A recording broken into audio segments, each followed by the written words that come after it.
ভালো আছো? ঠিক আছে।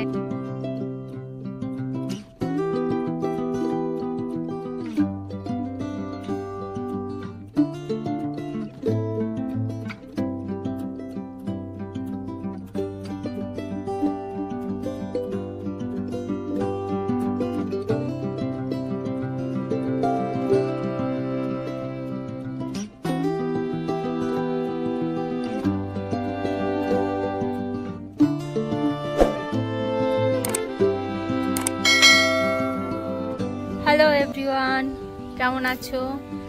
আশা করছি প্রত্যেকে অনেক ভালো আছো। আমি আজকে চলে এসেছি নদীবহুল জলবহুল এলাকায়। তোমরা দেখতে পাচ্ছ চারিদিকে জল আর জল, যেদিকেই তাকাবে শুধু জল দেখতে পারবে। তোমাদের এখানে গ্রাম্য, যেহেতু আমি গ্রামে এসেছি, তো গ্রামের এই মনোরম দৃশ্য দেখানোর জন্য আমার খুব ভালো লাগছে এখানে বসে। তো ভাবলাম তোমাদেরকে একটু দেখাই, কারণ অনেকে যারা আছো গ্রামে থাকো না, যারা শহরে থাকো, তারা হয়তো এটা দেখে অনেক সুন্দর দৃশ্যটা দেখে উপভোগ করতে পারবে, ভালো লাগবে। তো তোমাদের এখানে কিছু কিছু ভালো ভালো জিনিস আছে, আমি তোমাদের দেখাচ্ছি। এক সেকেন্ড ব্যাক ক্যামেরা করি। ওইখানে একটা জিনিস দেখো, এই যে হাঁসেদের দেখছো? এখানে হাঁসেরা, ওইখানে বিছুলি গাদা আছে, তার উপরে দাঁড়িয়ে খেলা করছে। অ্যাকচুয়ালি তোমাদের দেখাচ্ছি, এটা হচ্ছে একটা গ্রামের রাস্তা। এখানে দেখো ওই যে লোকজনেরা বসে পাট কি বলে এটাকে, পাট সরি গাইস, অ্যাকচুয়ালি আমি বলতে পারছি না ঠিক করে। এই যে পাটের কোষটা আছে না, ওটা পাট কাটিকে আলাদা করছে পাটের থেকে। আর হচ্ছে এটা হচ্ছে গ্রামের রাস্তা। এইখান থেকে একটা রাস্তা এইভাবে, দেখো এটা একটা কালভেট। এই যে একটা আমার মামি এখন এই মনোরম দৃশ্য উপভোগ করছে, আর সাথে ওনার হাতে দেখো চা খাচ্ছে, কিন্তু দেখে অন্য কিছুই মনে হচ্ছে, তাই না? তো যাই হোক, এই কালভেটটা আছে, আর কালভেটের মাঝখান দিয়ে রাস্তাটা চলে গেছে। এই যে আর একটা গ্রাম, আর এই সাইড দিয়ে দেখো গাইস, এই যে পাটকাঠিগুলো দেখতে পাচ্ছ, সব ওই রকম পাটগুলো বেছে এই পাটকাঠিগুলোকে আলাদা করেছে।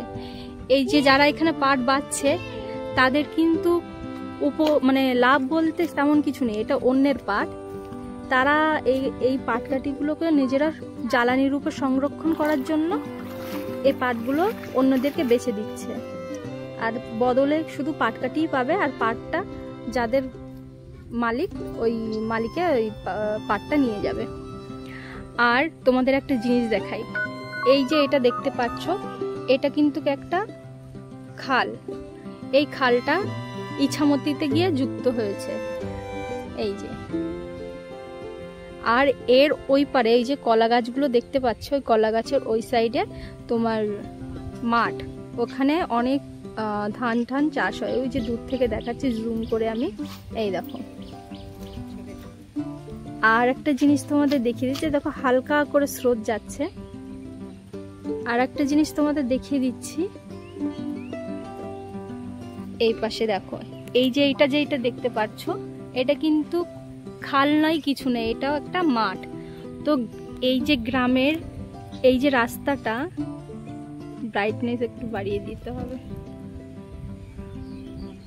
এই যে গ্রামের রাস্তাটা, এইটা কিন্তু এই পাশটাই নদী, মানে হচ্ছে খাল, আর খালের এই পাশটাই তোমাদের মাঠ, আর তার পাশ দিয়ে লোকেরা বাড়ি করে আছে। এই যেগুলো, যেই গাছগুলো দেখছো, এখানে সব বসতি।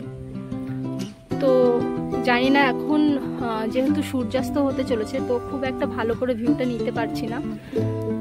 তো যতদূর সম্ভব তোমাদের ভালো করে দেখানোর চেষ্টা করছি।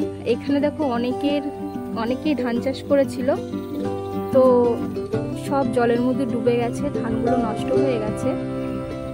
আর এখানে সব জায়গায় জলে ভরে গেছে, কৃষকদের অনেক ক্ষতি হয়ে গেছে। কিচ্ছু করার নেই, কারণ প্রচুর বৃষ্টি হয়েছে, আর এখনো বৃষ্টি হয়ে চলেছে। আজকে সারাদিনে রোদ বেরোয়নি বললেই চলে। এই লাস্টের দিকে তোমার এখন 5:30 বাজে, সামান্য একটু রোদ্দুর বেরিয়েছিল, এই যে হালকা কিরণের আভা দেখতে পাচ্ছ।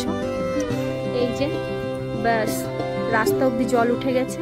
তোমরা বুঝতে পারছো গাইস, এখানের পরিস্থিতি কেমন, একটা ভালো পরিস্থিতি না। তোমাদের দেখালাম, কেমন লাগলো একটু কমেন্টে জানিও। আর এরকম গ্রাম্য পরিবেশের ভিডিও চাইতে আমাকে লাইক কমেন্ট আর সাবস্ক্রাইব করে দিয়ে চ্যানেল।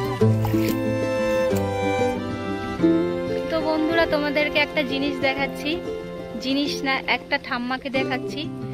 এই ঠাম্মাকে দেখো, এই ঠাম্মাটার বয়স প্রায় ৮০-৮৫ বছর হয়ে গেছে। আমি এইটুকু থাকতে থেকে এই ঠাম্মাকে দেখছি। তো এই ঠাম্মার একটা ছেলে আছে, সেও বুড়ো হয়ে গেছে। এই ঠাম্মার নাতনি আমার সঙ্গে পড়াশোনা করতো, সে এখন বাইরে কাজ করে, সেও বিয়ে দেওয়ার মতন হয়ে গেছে, তার বয়সও ৩০ বছর হয়ে গেছে। তার মানে বুঝতে পারছো এই ঠাম্মাটার বয়স কত। তো এটা আমার মামা বাড়ির গ্রাম। তো এইখানে এসে আমার খুব ভালো লাগছে, আর ভাবলাম এই ঠাম্মাকে একটু ভিডিওতে রেখে, তো পরে ভিডিওতে দেখা যাবে, তাই তো ঠাম্মা? তুমি বলো, বন্ধুদের কিছু বলে দাও। বলো, তোমরা ভালো আছো?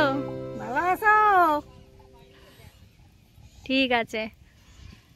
তো বন্ধুরা, আজকের জন্য টাটা, বাই বাই।